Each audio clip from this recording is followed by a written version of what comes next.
Salam değerli izləyicilər, hər birinizin hər vaxtınız xeyir olsun. Gəncə qoyun keçi bazarı. Böyle sütlü keçilər var içində.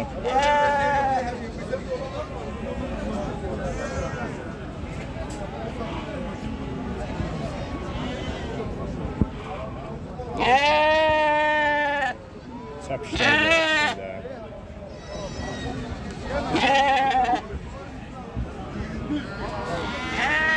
Sizlərdən də xahişimiz ki, bəyənmənizi artırasınız, daha gözəl videolarımız gəlsin.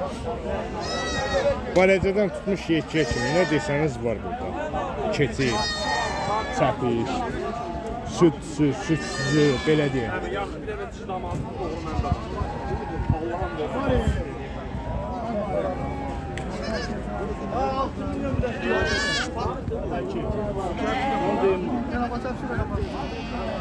Ayda saatsın.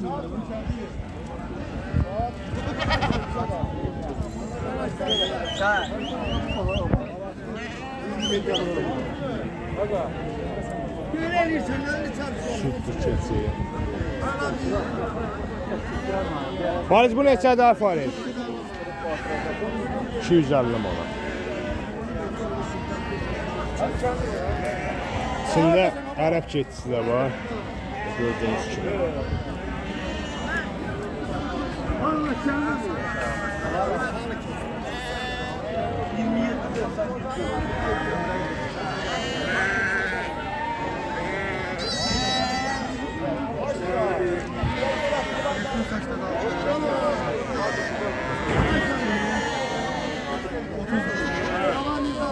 Farizin əlaqə nömrəsi 051 786 32 31.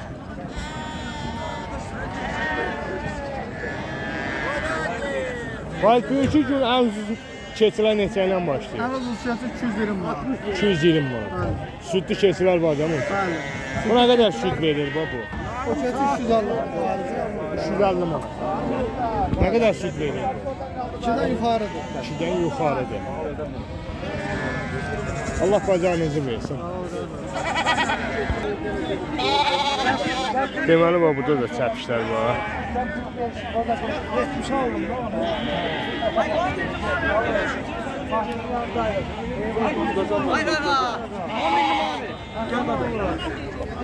Keçilər.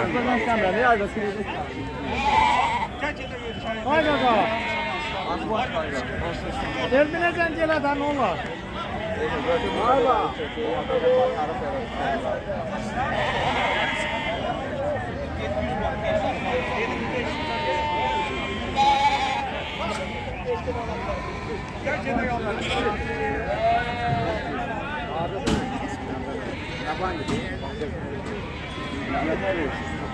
Dostum bazar olsun qodanam. Mətərsən.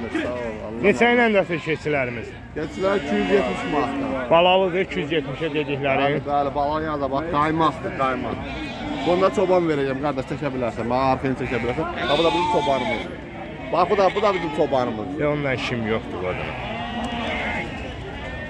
Sən bizə bir nömrə de də bunlara görə.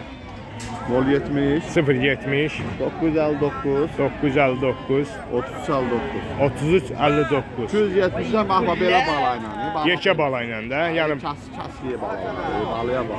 belə təhp balaları satsan neçə satarsan? Belə təhbalaları verirəm 140-dan, 150-dən. Allah bazarını versin qardaşım. Sizə dəftər qaldı, dayı.